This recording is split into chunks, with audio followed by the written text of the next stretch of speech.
This weekend, we're launching our new series we're calling Tables, Conversations That Lead to Change. And we're going to spend the next several weeks discussing various conversations that Jesus had all throughout the Gospels. Some of those conversations center around a table. Some of those conversations center around a meal. But all of them involve some sort of change. It's a conversation that led to change. But here's an interesting piece I think that gets overlooked, especially when we are highlighting the conversations that Jesus had all throughout his ministry. The preparation process. The preparation process. What Jesus does before he enters into a conversation. What Jesus does before he enters into a healing or a significant miracle of some sort. And this is interesting to me because I feel like we tend to talk a whole lot about Jesus's teachings, Jesus's miracles, Jesus's parables and healings. We talk a lot about that. All of those things that happened all throughout his ministry. But we tend to forget the preparation process. The time Jesus took to prepare the table, so to speak. And this is what I want us to highlight today. I want us to look at how Jesus prepared for these conversations he encountered, the conversations, many of which that we're going to be highlighting over the next several weeks. And then I want us to look at one of the first conversations that Jesus has in the Gospel of Mark. In our passage, we're going to be reminded of two things, just kind of themes you can be paying attention as we read. Two very simple things, but I actually think it's two things that are quite difficult to live by. Intentionality and initiation. Intentionality and initiation. In our passage, we will see Jesus being intentional and then initiating transformation, initiating change and relationship from that intentionality. Look at our passage starting in Mark 1, verse 35. Before daybreak the next morning, Jesus got up and went out to an isolated place to pray. Later, Simon and the others went out to find him. When they found him, they said, "Everyone is looking for you." But Jesus replied, "We must go on to the other towns as well, and I will preach to them too. That is why I came." So he traveled throughout the region of Galilee, preaching in the synagogues and casting out demons. A man with leprosy came and knelt in front of Jesus, begging to be healed. He said, "If you are willing, you can heal me and make me clean." Moved with compassion, Jesus reached out and touched him. "I am willing," he said, "be healed." Instantly, the leprosy disappeared and the man was healed. The very, very first thing we see Jesus doing in this passage, the very first thing we see Jesus doing is getting away. We see Jesus spending time alone, spending time in prayer. Essentially, we see Jesus intentionally disconnecting in order to connect. Disconnecting in order to connect. Jesus disconnects from his work. Jesus disconnects from his ministry. Jesus disconnects from his family and his friends, and he gets alone in order to intentionally connect with God through prayer. And the reason I say disconnect in order to connect, because I'm not talking about checking out after a long day at work. I'm not talking about like a mindless Netflix binge.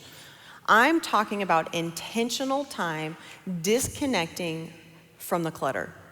Disconnecting from the chaos, disconnecting from the busyness of life so that we can connect with God.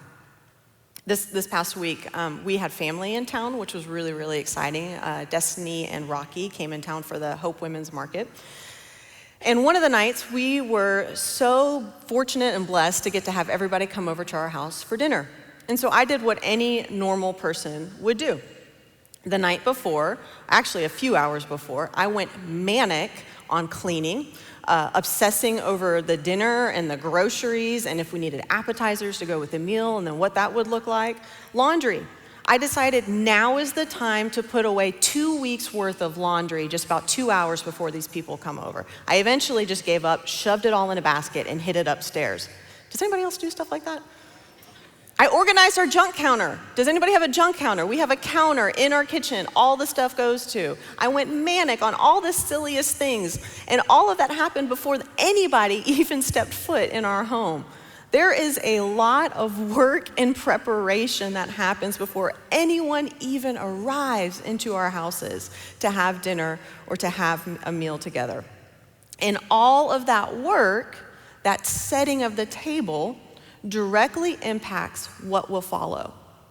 So we have this table over here that I just so love, but we have this table over here, and every week, I am really excited about this. We're gonna have a table that is representative of the meal and of the conversation that we're gonna be highlighting. Today's table is empty because we're talking about what it looks like to prepare the table and what that looks like for us individually. And what that looks like for you individually. What does that look like for you? How do you set the table? I personally have I'm kind of obsessed with this chair. If it goes missing, don't tell Craig Strickland. I am obsessed with this table. I saw Craig Strickland at the Hope Women's Market, and I ran into him. I saw this table. I knew it was the perfect table for us this weekend. This table was actually built in like the 1800s, which is pretty crazy. Craig got it from like France or Belgium or something really incredible. He got this table, and when he got it, the legs, which are like one of the key pieces of this whole table, were completely broken. And he ended up restoring this whole table and renewing it. I think it's really quite beautiful. And it feels very symbolic of my own faith journey. But I love this old rustic table because it makes me think, how do you set that table? It's open. What does that look like when guests come over? What does that look like for you personally? Now, I have two people in my life who are experts at setting the table and preparing the table. My mother and my father-in-law, Eli Morris. Sorry, Eli, you didn't know I was about to give you a shout out today. My mother and my father-in-law, Eli Morris. Now, my mom, I grew up where there was like a seasonally themed decoration all over the table. She is actually currently working on knitting a Halloween table runner. So she sews, she does all the things that I cannot do, but she's sewing a Halloween table runner for the next time somebody maybe comes over to have dinner at her house. That's kind of how I grew up. It was an event. There was candles, there'd be candles all over this table. There'd be pumpkins, even though it's just barely October. There'd be pumpkins all over this table. It would be themed for that.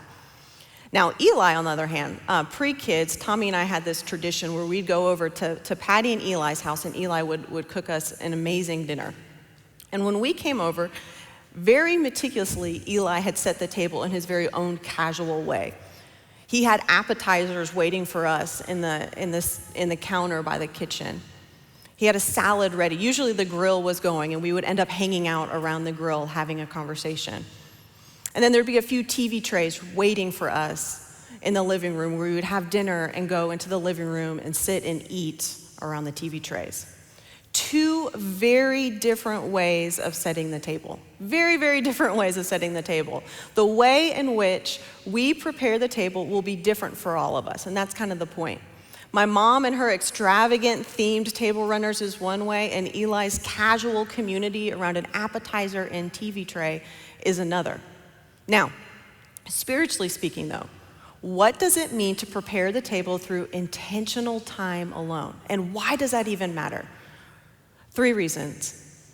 Intentional time alone, it sets the agenda, it shifts the narrative, and it sees the bigger picture. We're gonna walk through these in just a second, so you don't feel like you have to write every single thing down. But it sets the agenda, it shifts the narrative, and it sees the bigger picture. It sets the agenda. Look again at verse 35 through 38.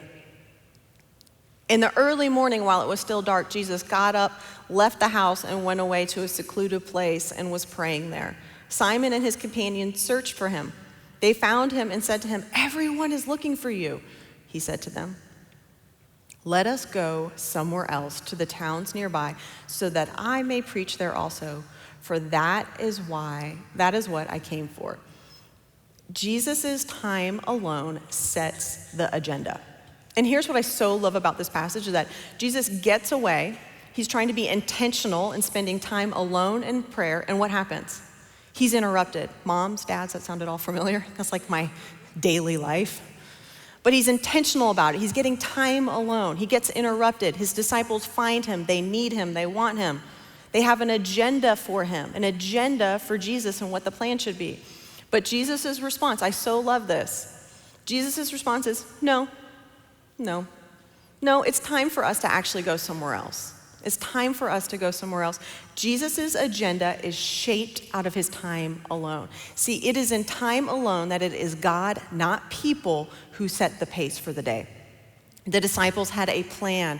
The disciples had a vision for Jesus. But because of Jesus' time alone, time spent connecting with God, he was able to distinguish their agenda versus God's agenda. Their plan versus God's plan. Their will versus God's will. Jesus' preparation is perpetually born out of a place of solitude. I'm going to say that again because I think it's really important. Jesus' preparation for ministry, Jesus' preparation for the day, Jesus' preparation for healings and miracles, Jesus' preparation is perpetually born out of a place of solitude. Time and time again, we see Jesus getting away, going off by himself. There are times when even they're in the middle of the hustle and bustle and the disciples don't even know where he is. They're like, where'd Jesus go? We can't find him anywhere. And he's off by himself somewhere alone. See, Jesus disconnects in order to connect. Listen to the simplicity of this passage in Luke 5. Yet the news about him spread all the more, so the crowds of people came to hear him, hustle and bustle, to be healed of their sicknesses, lots of things going on. It's verse 16. But Jesus, in the hustle and bustle, but Jesus often withdrew to lonely places and prayed. If anyone gets chaos, if anyone gets busyness, if anyone gets being pulled in a million different directions, it's Jesus. And the model he offers us on how to combat the busyness and the chaos so many of us are experiencing it's not one where we move faster. It's not one where we get really great at making a to-do list. And it's not even one where we get better at planning or time management. No.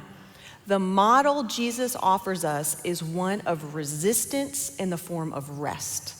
Resistance in the form of rest, in the form of getting away, in the form of praying, in the form of being present with God. This coming Thursday, I'm really excited. We're going to be releasing on Green Chair Conversations a conversation that I had with Jonathan Torres from Memphis Athletic Ministries.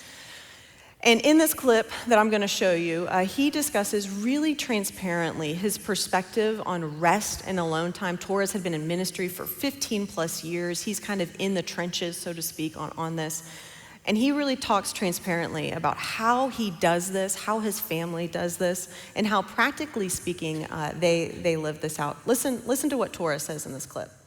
So I think the first thing is taking inventory of where you are and being able to know how you're feeling, what you're doing. From there, I think it's a matter of, well, then I need to reconnect and find joy. I think one of the things that people mess up often is the fact that they see rest as I'm just going to go to be asleep, or I'm going to binge watch some Netflix. Yeah. So I'm just going to binge out on something, and that's not rest. The Lord, when he rested after creating all of creation, he didn't just rest in the sense of he went to sleep. Like, he admired his work and he took joy in it, and there was a beauty in, there was delight. And so I think a lot of our rest needs to be in delight. Now, tell me, what does that look like for you practically? I think there's a bunch of different things that I feel like all of us can figure out what we need to do. But it looks so different for each individual person. For me, it is a lot of community. I am an extrovert to the billionth degree. So I don't actually do very well in being alone. Okay. So I know that when I look at scriptures, I do need to be alone. Yes. I look at Jesus' life, and there's realities where he is spending time alone with the Father, and he's going off, and the disciples can't even find him. They're like, where's Jesus? And he's hanging out with the Lord.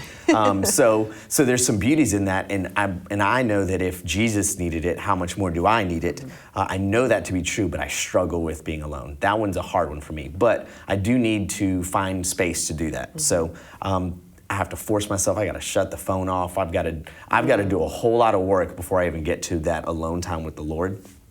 So that's something I do. It's not as often as it should be done, probably, but it is something that's needed. But for me, community is a big one. And it is, again, starts with my wife and my family, but I've got a community of believers, of Jesus-loving friends who are deep in my life. And when I say deep, I mean like they know the dirtiest sides of my heart and brain and mind. And they see the broken side of me, and they still love me. And so that's a big part of what it means for me, is to be able to be in community with them. One of the things that we've done for years, me and my wife now, I think it's 8 years now that we've been doing this. It's called Taco Night. And we literally just make a ton of food. We have tacos. I fry the shells. My wife makes the meat with rice and beans and all this stuff. And so like we make this whole big spread of tacos, and we just invite anyone and everyone who wants to come eat. And there's no agenda. There's no anything. We're just eating and hanging out. Some days it's literally me, my family, and one other person that shows up. They get all the food that they want, and they get all the attention they want, right? Y'all like how I coordinated my outfit? I probably should have thought through that one before I threw the sweater on. That's my bad. I have to just own that. I do encourage you guys, though, to check out this whole conversation on Thursday. Torres has so much wisdom and advice on what he does. We release it Thursday at 8 a.m. You can check our Facebook and YouTube pages for that. But here's the reason I showed you that clip. Here's why I love it. 3 things. Because really, Torres gave us a really good perspective, and I loved this. He said, seeing rest and alone time as a delight, as a joy. I think a lot of us can feel like it's a task. It's something that we have to do. It's something that we need to do. And he kind of challenged my perspective on that, to see it as a joy and a delight. He also normalized the struggle of this. I love how he talked about being an extrovert and how this is like really hard for him, and it takes a whole lot of work before he ever can be alone and be quiet with God. Now, I'm an introvert, so I kind of have the opposite problem where I'm like, I'll take all the alone time that I can get. But he normalized the struggle that we will all be facing, and I feel like a lot of us do. And then he reiterated how different it is for each of us. How it will look different, how we set this table, how we have alone time, how we have time with God, what that will look like. It will be different for each of us. And honestly, for me, it's as simple as doing this in your own way and your own style. Do you like to write? Journal your prayers. Do you like to sing? Sing your prayers. Do you like to draw or create? Draw or create your prayers.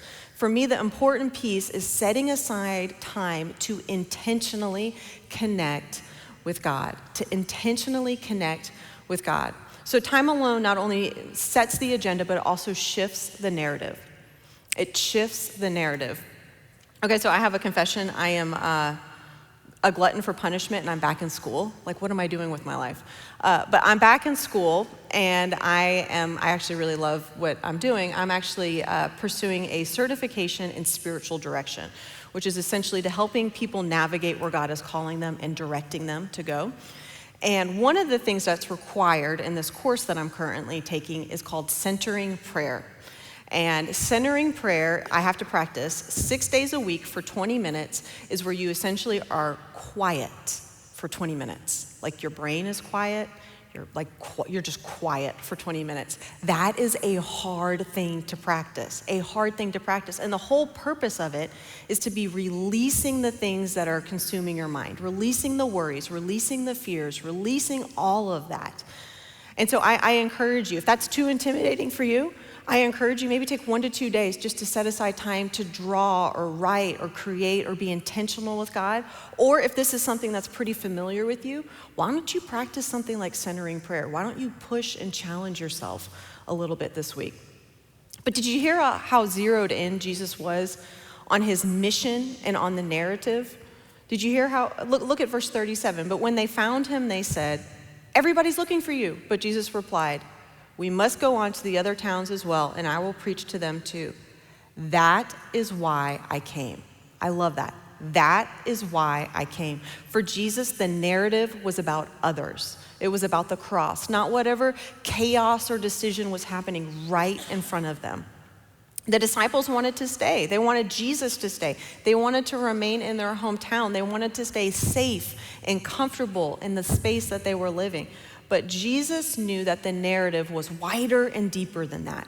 He knew it was wider and deeper than that. He knew that it would involve change, hardship, fights with religious leaders, some painful heartache, a gruesome crucifixion, and a whole lot of transformation and changed lives along the way. But they had to get out of their comfort zone. They had to get out. The narrative was wider and deeper than their secure, safe situation. And time alone sees the bigger picture. It sees the bigger picture. See, getting away, intentionally disconnecting in order to connect with God through prayer was not only necessary in Jesus' life, but it was a precursor to experiencing the extraordinary. There is a link all throughout the Gospels of Jesus getting away, getting alone, followed by some sort of extraordinary work, some sort of miracle that happens. All throughout his ministry, and especially in our passage, we see Jesus' intentionality in this. This is countercultural, learning to stop and to be still when life is fast and demanding and chaotic. Jesus models for us to stop, to rest. But we also see something else in our passage. We see Jesus initiating transformation through proximity with people. Initiating transformation through proximity with people. Birthed out of Jesus' intentionality with prayer and rest and alone time, we then see Jesus initiating transformative relationships through proximity, meaning Jesus gets close. He gets intimate and proximate with people, and that proximity inspires transformation. Look at the very end of our passage. Starting at verse 40, a man with leprosy came and knelt in front of Jesus, begging to be healed. If you are willing, you can heal me and make me clean, he said. Moved with compassion, Jesus reached out, touched him. I am willing, he said, be healed. Instantly, the leprosy disappeared and the man was healed. One of my favorite pieces of furniture in my home is like the least fancy piece, I think, in my entire home. But it's a dining room table that we have. Back in the day, I used to do some woodworking. I barely can claim that because I'm standing up here next to a table that is like legitimate woodworking. But I used to do a little bit, and they're showing a picture of this table in my dining room. Back in the day, Tommy knew, when we were newlyweds, he knew I really wanted to make a table out of an old door. It was kind of this inspiration that I had. And so for an anniversary gift, he said, let's go to a flea market. We're gonna pick out the door together, and then we can make this table. And so we've made this table and made out of an old door. And it's in the very middle of our, kind of the central piece of our house. And since then, this table has been through quite a bit of change. I've changed the legs on the table. I've stained the table. I've stripped the table. I've sanded the table. I ended up adding glass on the table, which was like probably the most expensive part. Not to mention, this table has transformed with our family over the years. We've had it for quite a while. There's dinks on it. There's scratches all over it. There's like oatmeal and kids' food like caked onto it in ways that like, I don't know how, it's like glue. Like it's never coming off. There will always be oatmeal on this table. There's paint from previous art projects. It is not a fancy table. If you came to my house, you'd be like, why is this your dining room table? But I love it. I love it. And I can't imagine our house without it. Because this table reminds me that proximity with people isn't meant to be clean. Proximity with people isn't meant to be clean and pretty and perfectly protected from the scratches of life. In fact, it's quite the opposite. Proximity with people might be messy, could cause change, but it will be worth it. Did you catch how proximate Jesus gets with the man with leprosy? Verse 41, moved with compassion, Jesus reached out. Jesus touched him. I am willing, he said, be healed. Jesus physically reaches out. Jesus physically touches this man. He physically sees this man, hears this man, and he heals him and initiates transformation in his life. Over and over, all throughout the Gospels, we hear Jesus saying this phrase over and over again. He who has ears, let them hear. He who has eyes, let them see. And I've always been challenged by those words. In fact, it's one of my prayers in my time alone with God. Lord, help me to have ears to hear and eyes to see the people you have laid before me. And so Jesus sees this man. Jesus hears this man. And I want eyes and ears like that notice the overlooked. See, Jesus noticed the unnoticed, touched the untouchable, and loved the unlovable. And ultimately, he dined with the disregarded. This proximity with people, and particularly people no one really noticed, no one really cared for, this proximity was the birthing ground for true transformation. Transformation that I might add almost always is complicated and messy and usually comes with a few dinks and scratches and oatmeal caked onto it. In fact, the leper that we just read about, just a few verses later, he messes this whole thing up. If you keep reading this passage, Jesus heals him, he tells him what to do, the leper doesn't do it, causes an uproar in the community, it makes a whole huge mess of things. And I can't help but think, how affirming is it? How affirming is it that Jesus still chooses this guy? That Jesus still touches this guy? That Jesus still engages with this guy? That Jesus still heals this guy, knowing exactly how it would play out, knowing exactly how messy and complicated it would be? And how affirming is it that Jesus does that to us? Jesus does that to us. So I have a difficult question for you all today. And that is, how proximate are you with people? How proximate are you with people? And particularly, how proximate are you with people who are different than you? How proximate are you with people who look different, who voted different, who live different than you? How proximate are you with them? The kingdom of God is diverse, and our relationships and conversations should be representative of that diversity. And here's my final challenge. Here's what I want to leave you guys with today. Just two things. Intentionally disconnect. Try it this week. Intentionally disconnect and initiate a dialogue. Initiate a dialogue. Intentionally disconnect in order to connect. Delegate a few days this week. Put down the phone. Get away from the chaos. Maybe you just start with one day. Maybe you're pushing yourself and you're trying centering prayer. I don't know. But be intentional.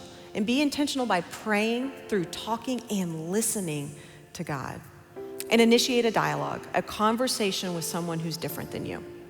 And if no one comes to mind, maybe your prayer in your time alone is what I am praying, is, oh God, give me the ears to hear and the eyes to see the people you will lay out before me today.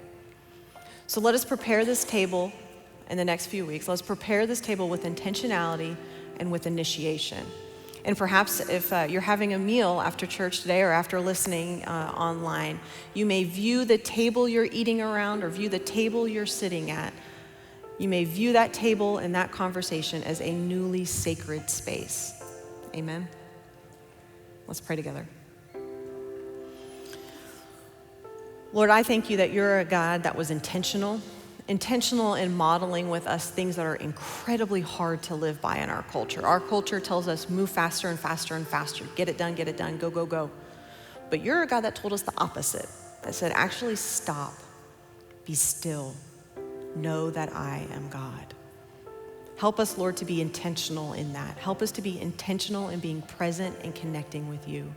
And Lord, help us to initiate a conversation. Perhaps just bring somebody to our mind, somebody you know that we need to begin having a dialogue with, somebody we maybe need to begin having a conversation with. Give us your eyes, give us your ears, so that we may see who you have laid before us today. It's in your name we pray.